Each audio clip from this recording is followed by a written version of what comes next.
Vamos ver aqui o que o G1 trouxe referente às manifestações lá no Peru. Então vamos lá, que a data aqui embaixo, 20 de 1 de 2023, diz a matéria o seguinte: protestos no Peru. Entenda a crise política no país. Quem são os manifestantes? Olha ali, manifestantes. Não são terroristas, né? Terrorista é o povo brasileiro. É jogar contra o seu próprio povo, contra a sua própria pátria. Quem são os manifestantes e a escalada da violência? Confrontos já deixaram mais de 50 mortos. Nesta quinta-feira houve a maior manifestação na capital, Lima, desde que os atos começaram. Muitas pessoas de fora da cidade viajaram para participar dos atos, num movimento que foi chamado de Tomada de Lima. Então vamos continuar a leitura aqui, que os senhores vão concordar comigo ao final, que realmente é uma coisa muito desagradável o tratamento que a imprensa dá a nós brasileiros e quase a mesma situação, ela dá um tratamento totalmente diferente, mais ameno aos manifestantes estrangeiros. Milhares de pessoas foram às ruas em cidades do Peru nesta quinta-feira 19, para pedir a saída da presidente do país, Dina Boluarte. Foi a maior manifestação na capital, Lima, desde o início dos protestos em dezembro. Então lá, milhares de pessoas. Então, assim, não são golpistas, são milhares de pessoas que estão pedindo a saída da presidente Dina Boluarte. Dina Boluarte, pessoal, ela era vice-presidente do Pedro Castilho, que ele tentou, é um esquerdista, ele é socialista, era professor universitário, socialista, ele quis dar um golpe lá, fechar o parlamento, só que saiu pela culatra o golpe dele e ele acabou sendo preso. Todos os senhores já viram aí algum comentário referente a esse golpe do Pedro Castilho lá no Peru. E a vice-presidente dele assumiu, normal, a sucessão, a cadeia sucessória natural, e os apoiadores dele, que é de esquerda, né, os esquerdistas lá, que não querem deixar a mulher governar, querem que ela renuncie e querem que seja feita novas eleições, logo de imediato lá no Peru. Muitas pessoas de fora da cidade viajaram para participar dos atos em um movimento que foi chamado de Tomada de Lima. Manifestantes e policiais entraram em confrontos. Mais uma vez aqui, o Grupo Globo se refere às pessoas que viajaram e manifestantes que entraram em confronto com os policiais. Não fala que são baderneiros, não falam que são golpistas, não falam que são antidemocráticos, não falam que são terroristas, né? Vamos continuar aqui com a nossa leitura. Durante a noite, os confrontos, na noite de quinta-feira, durante a noite, os confrontos ficaram mais sérios. Um incêndio atingiu um prédio perto de uma praça histórica na cidade. Ainda não se sabe se o incêndio tem alguma relação com os protestos. Se fosse aqui no Brasil, ia falar que os bolsonaristas, que os terroristas, que os golpistas, que os antidemocráticos tinham ateado fogo no prédio. Então é desse jeito. Lá ela já está passando pano, não sabe quem foi que fez, quem ateou fogo ao prédio. Aí segue-se aqui. Os manifestantes pedem mudanças políticas e querem também que haja responsabilização pelas mortes ocorridas durante os atos. Desde dezembro, os confrontos entre os grupos e as forças de segurança deixaram mais de 50 mortos. Então ali ela fala os confrontos entre os grupos e a força de segurança. Então, e mais uma vez ela refere ao pessoal como sendo manifestantes. E a Globo, em momento algum, criminaliza ali, busca criminalizar as ações dos manifestantes lá de uma forma mais severa.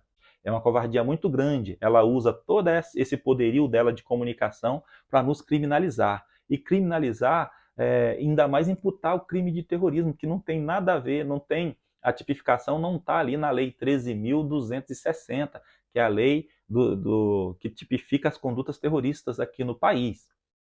Os manifestantes são pessoas que se opõem à atual presidente, Dina Boluarte. Na quarta-feira, muitos deles usavam camisetas contra ela e pediam a renúncia, além de novas eleições. Então, se fosse a gente aqui, olha os golpistas, olha os antidemocráticos, estão atacando a democracia, não aceita ali a nomeação da vice-presidente, é dessa forma. Muitas pessoas viajaram de regiões mais remotas do Peru até Lima.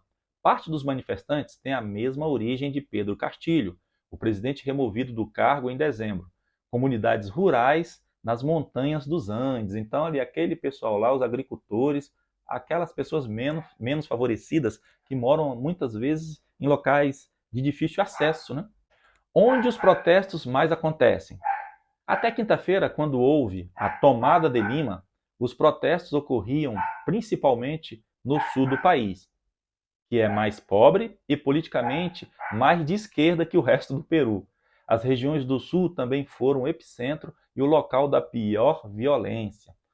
Então, sempre passando pano ali, Grupo Globo, né? Em especial aí pelo site aí, pelo portal G1.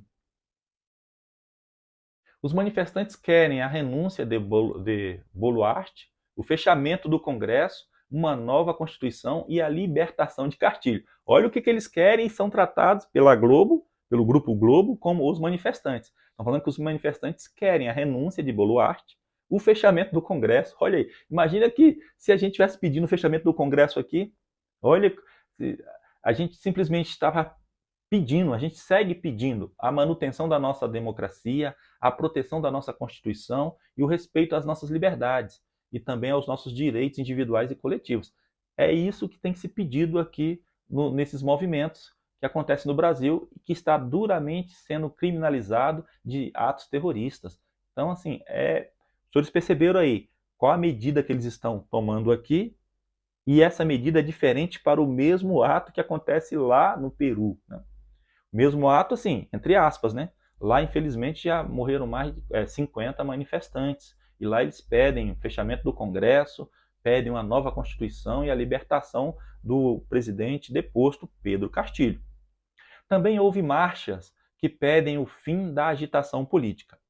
Grupos de direitos humanos acusam as autoridades de usar armas de fogo contra os manifestantes e de usar helicópteros para jogar bombas de fumaça. Os manifestantes bloquearam rodovias, incendiaram prédios e invadiram aeroportos. Isso implicou prejuízos de milhões de dólares e perdas de receitas. Os bloqueios interromperam o comércio, suspenderam voos e trouxeram problemas para os turistas. As forças de segurança responderam com violência. Civis que não estavam protestando ficaram feridos. Então a força de segurança lá, ela agiu com muito rigor, acabou ferindo pessoas que não tinham nada a ver. Então, lá, os manifestantes eles bloqueiam rodovias, incendeiam prédios, invadem aeroportos, né? Então, e prejudica a atividade empresarial, comercial lá de Lima. Então, pessoal, essa o resumo da visão que o G1 está tendo da manifestação que ocorre atualmente lá em Lima, no Peru.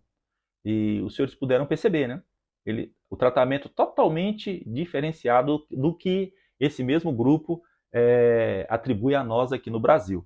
É lamentável ver uma coisa dessa. Espírito patriótico desse grupo, nenhum. A gente percebe que ali eles nutrem um sentimento, qualquer um outro sentimento, menos o patriótico e o de respeito ao seu irmão, né, o seu compatriota.